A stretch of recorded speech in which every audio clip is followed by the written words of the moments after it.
Guy Hendricks, Managing Director of Mania. We're going to be talking October, Cybersecurity Awareness Month, and why it's significant and important for businesses and individuals, right? So again, moving over to my first question, why is Cybersecurity Awareness Month to you so significant at this moment in time for businesses and individuals in South Africa?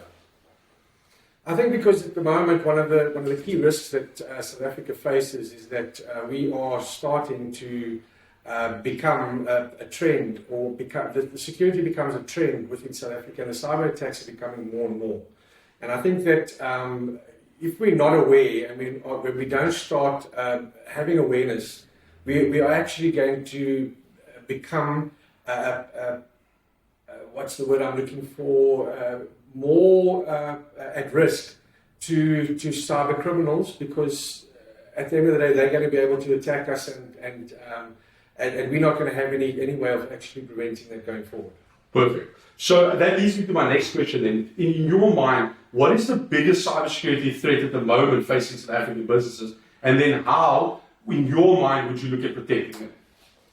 Well, I think that the biggest threat right now is data loss, and predominantly because of the new boys on the block, which is basically ChatGPT, Copilot, AI, and the clients or the people are not fully understanding what these technologies can actually provide and why they are at risk of utilizing these technologies. An example is that it's very simple. We go buy a license, we put it in, and the next thing we don't actually understand what data it's putting across.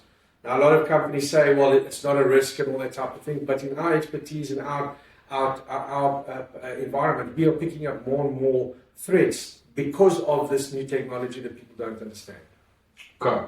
So another pertinent question, and something that is sort of top of mind for a lot of businesses. How has the South African regulatory environment, for instance, such as POPIA and the regulator, kind of influenced the approach that, and I think the question I want to ask is, how does it influence cybersecurity for businesses, and how should it actually influence businesses? It's more probably a better related question in terms of that. The big thing is that if you look at the European markets and the GDPR, and South Africa following suit with POPIA and PI data, etc., South African companies are not actually aware that they need to be registered for POPIA and have proper security platforms in place in order to protect the data that they basically are have on their systems. Now, everybody will say, well, it doesn't happen to me, we're not going to get hacked or anything like that. But the registrar started off very, very slow, but the registrar has now picked up, and they are now starting to state that, if you are, it can take one of your staff members that sort of goes and finds out that someone else has received his salary slip,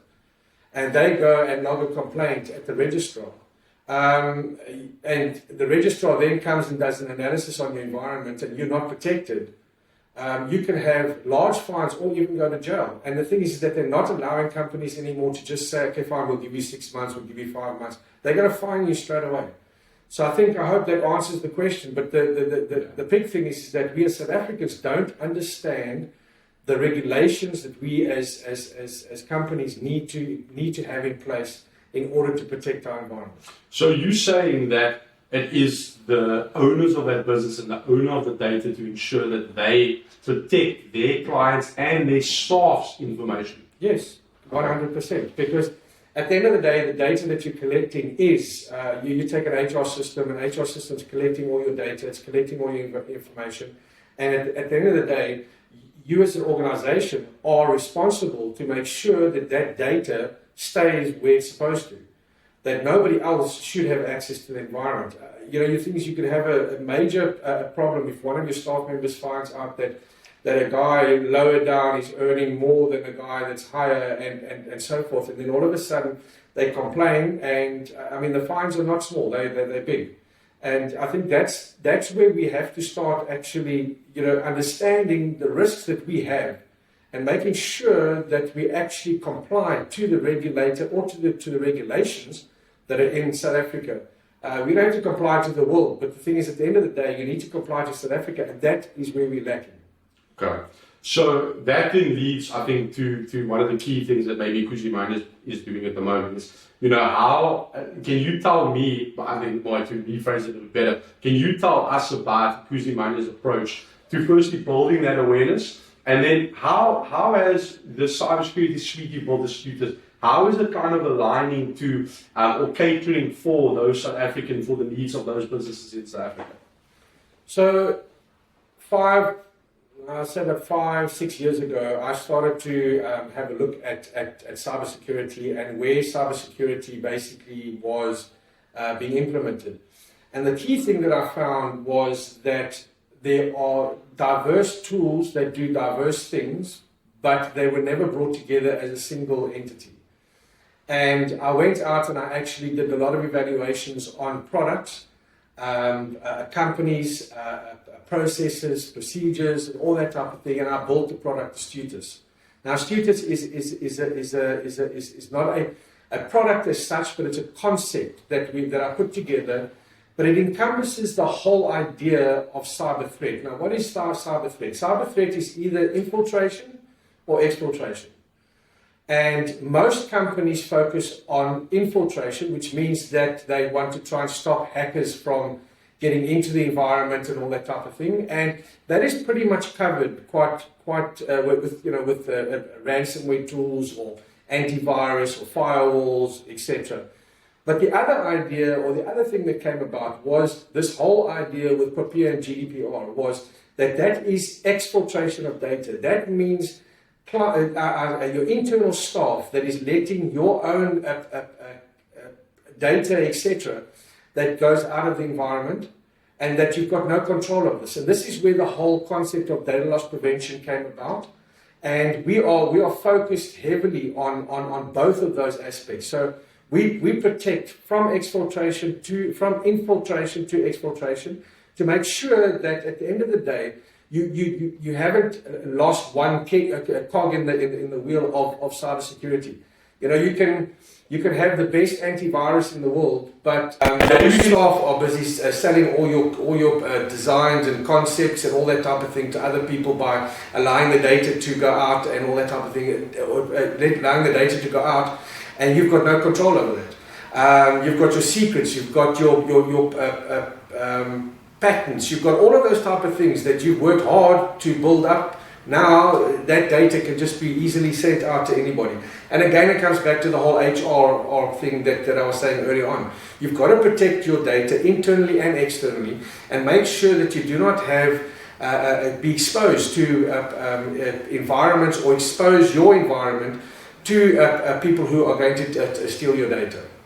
Okay, so touching more around Astutus, you mentioned quite a lot of things there, right? So I mean, Astutus to me, if you're talking infiltration, exfiltration, Astutus to me kind of seems like it covers the full scope. As if I'm protecting my house, you're looking at covering from awareness to pen testing, ensuring that my alarm system's working, making sure my burglar bars are safe, they're compliant, all of those kind of things. So you're saying to me that if I, as a business owner, adopted something like Astutus, I would be 100% have peace of mind that I can run my business and ensure that my data is protected? The answer is there's never 100%, okay? But yes, we basically have taken each component of an environment, and we have gone from a firewall so a firewall protects you at your office, but now how do you protect your PCs when you're at home? So now we have a look at when you're out, or when you're at an airport and you're trying to do your work or whatever the case is. So then you're going to need something that protects you there, but you don't have a firewall there. So how do you protect it? So we've got a product that basically does that. Then we have a look at email security. Now, antivirus never looks at email security. It doesn't have a look at phishing or whaling or not ransomware, but so you're phishing and your campaigns against clients with regards to email threats, cybersecurity or cyber guys sending links or false links, etc. So we've got a product for that. Then we have a look at the actual antivirus, but we don't go antivirus, we go complete XDR, whereby it's a complete sort of a recovery application that if you get hit with ransomware or anything like that, we can do a straightforward rollback. A lot of people do that, but we've had a look at the products, and we believe we've got one of the best products out there that basically encompasses that. Then we've got the training. Now, the biggest thing in any cybersecurity environment is the training, because 99% of all threats come from the end user and not from outside anymore.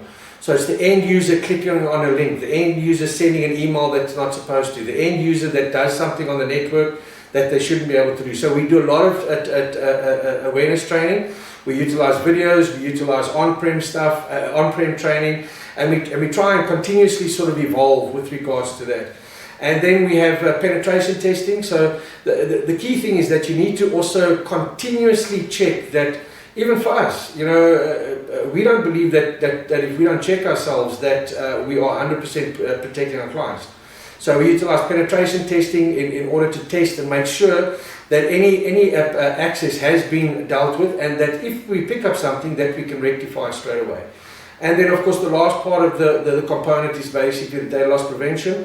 This is a new part of the whole environment, and we run it more as a separate thing but we are going to sort of want to incorporate it into Astutus eventually. But we're still working on the types of tools that we want to be able to utilize. We've got tools that we use now, but we are looking at how we're going to sort of encompass that going forward.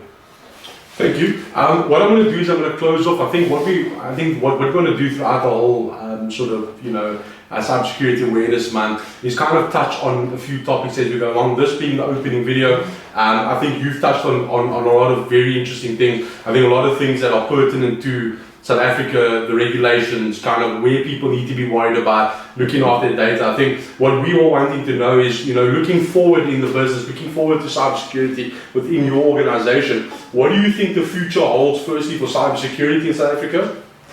And then again, you mentioned sort of the innovation, the data loss, kind of, what other innovations or what can we expect from Ikuzimane and Astutus, over the next coming months, and then, in the future.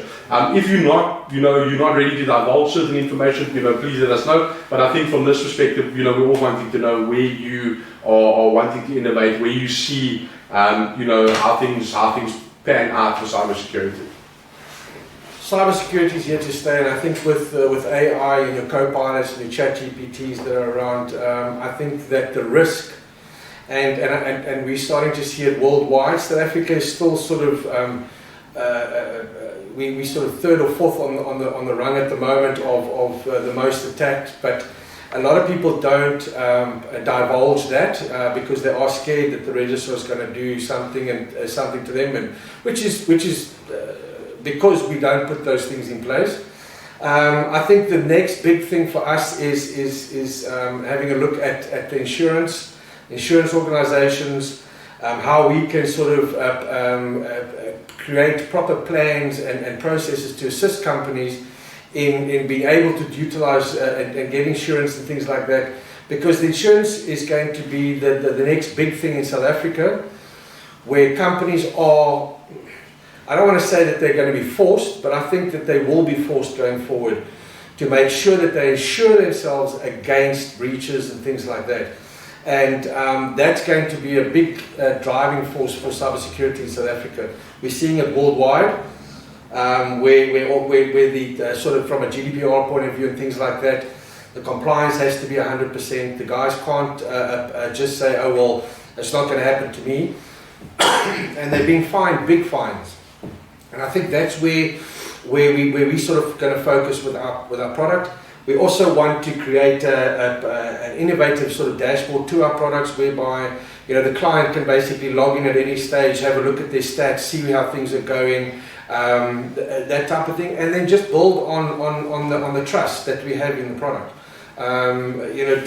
It's fairly new in whereby we've sort of recently only launched it, I think, in March officially this year, or towards, it was March this year that we really sort of started marketing it and marketing the concepts.